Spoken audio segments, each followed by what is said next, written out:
خبر تو خبر در ادامه فلشبک سالانه خودش خبر داره براتون از سال زهر خوردن سیدعلی. آمریکا آمریکا پنج تک زنگ تو حسنا باید برقصه با ریتم آهنگ تو. آمریکا آمریکا پنج تک زنگ تو ما اهل جام زهری باز چی بیان جنگ تو. اول کار سیدعلی قصه سازش و مذاکره رو اینطوری شروع کرد. من خوشبین نیستم در مسائل خاص مذاکره رو منع نمی کنم، مثل مسئله خاصی که در قضیه عراق مثلا فرض کنید داشتیم یا بعضی از قضایای دیگه، لکن خوشبین نیستم من، چون تجربه من نشان میده سازش با او به این صورت نیستش که شما قبول کنید برگردید. هنر این است که شما کاری کنید که راهتون رو ادامه بدید، او هم مانع کار شما نشه. این هنره. ولی اگر چنانچه توافق و تفاهم به این معنا بود که او بگه شما باید برگردید از این راه، شما بگید خیلی خوب، این که خب خسارته. قبل از هر چشمک و چراغی داد یه سری پاسدارا به هوا رفت. بعضیاشون مثل این قاسمی همین اول کاری ته داستانو خوندن. حرفشون چیه آقا؟ حرفشون اینه که ما نمیتوانیم، باید ببندیم، باید سازش کنیم.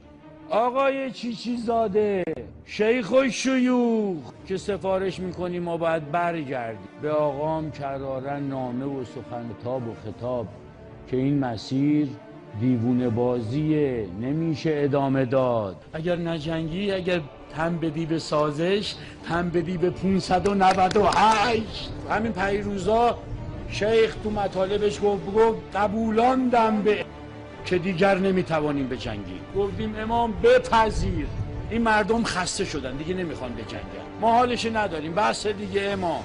آقا آتش بس، باش آتش بس. وقتی بپذیری سازش رو دروغ میگن، بفهمن پای کار نیستی امشب و بفرده میشن. حرفشون چیه؟ بخواید پشت سر رهبر و آقایی که میکنید برید، دلار شد 4000 تومان، بدتر از اینم. منتظر فشارها و پیامدهای بدتر از اینم باشید اگر بخواید پشت سر این آقا. اما به هر حال کوسه‌ای که سیدعلی از در بیرونش کرده بود حالا دست تو دست شیخ فری از پنجره اومده بود تو و جرخوردگی نظام ولایت استارت خورده بود. این وسط جفتک پرونی تو استبل مجلس از همه تماشایی تر بود. اما میگم آقای زنگنه بیاد، بازم اون آقازاده دلدوز مهدی هاشمی بیاد میدوندار بشه، باز این هم بیاد میدوندار بشه. اگر اینو نباید رأی داد. به هر صورت این آقازاده های دلدوز در این مملکت به نظام ما، به روحانیت ما خیلی ضربه زدن. اما اگر بعضی از اینا را بخواید ببرید در بعضی از پروژه ها، باید سرم بهشون وصل کرد.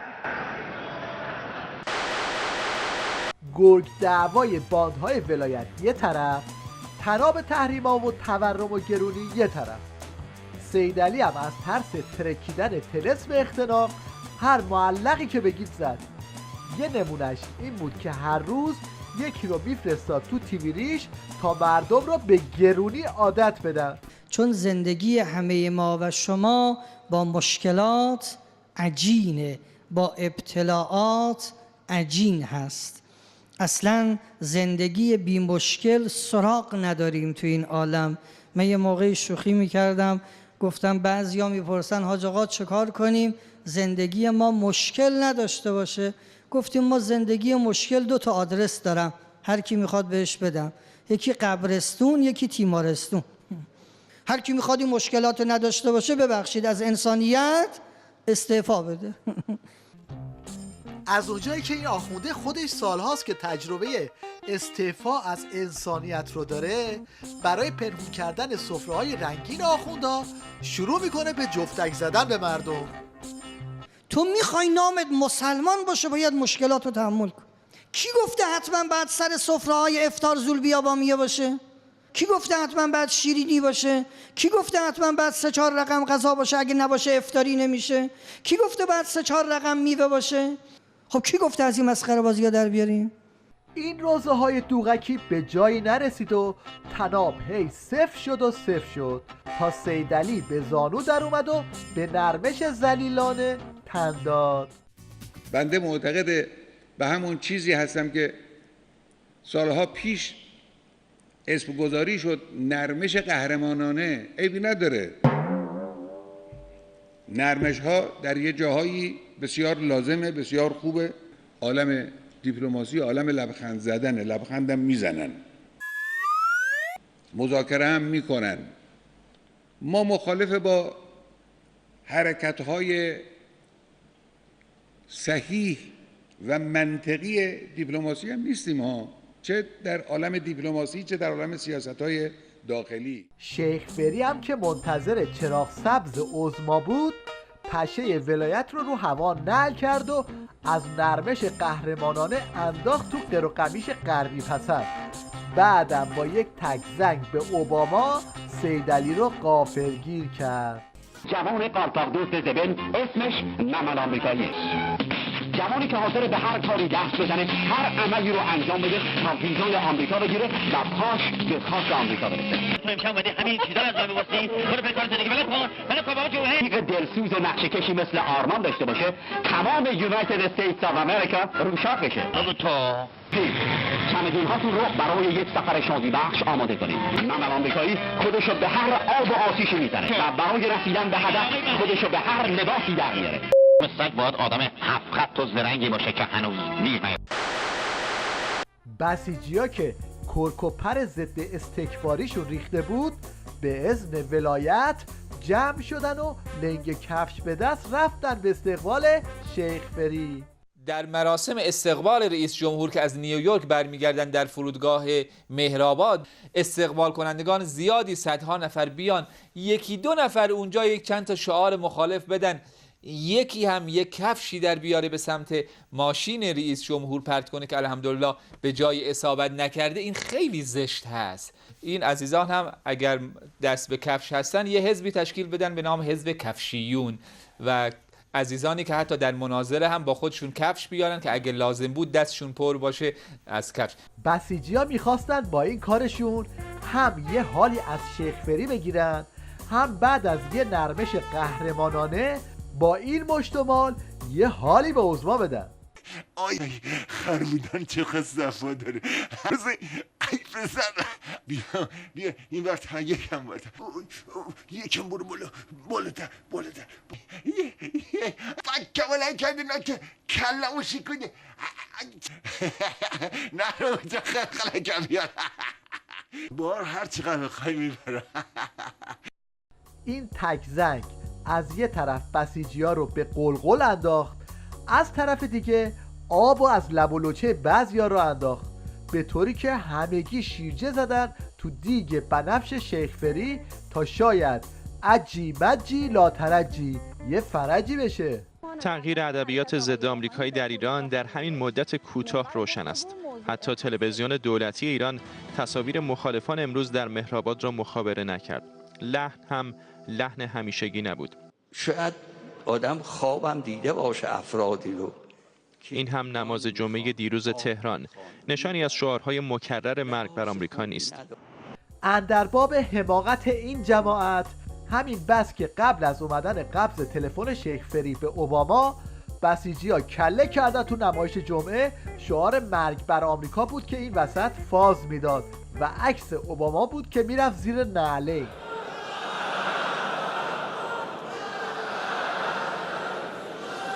کل این داستان نشون داد که بابا جون خر رو میشه بار اتوبوس زد، ولی نظام ولایت فقیهو نمیشه تو اتوبوس جامعه جهانی جا داد.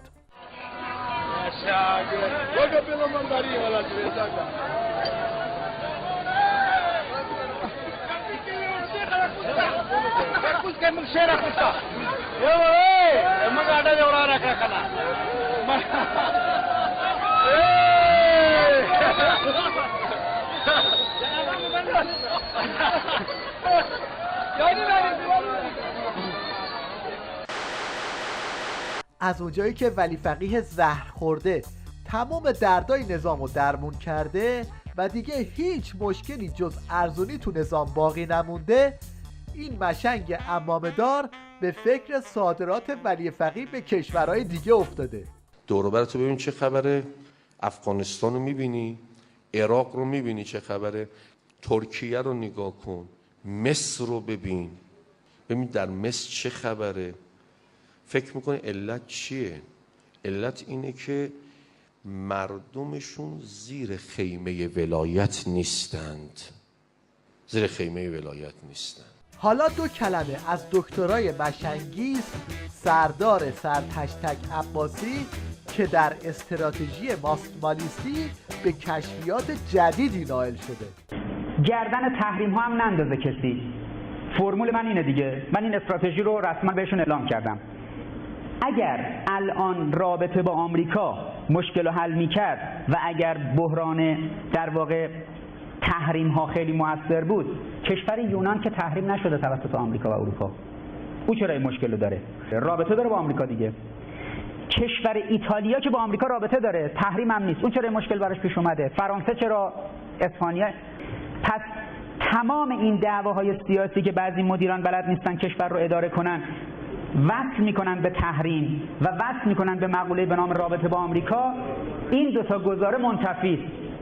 این دوستانی که امروز اونجا هستن، ما پیشاپیش بگیم آقا خیلی از طرحهای دیگه این دوستانی که تو مجمع تشخیصن، توی دولتن، تو مجلسن، غلطه. همون بلای سرتون میاد که سر دولت‌های قبلی آمد.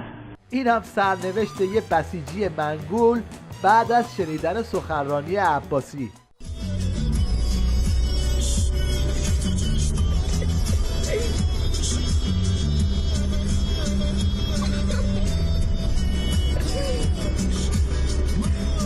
یا حضرت عباس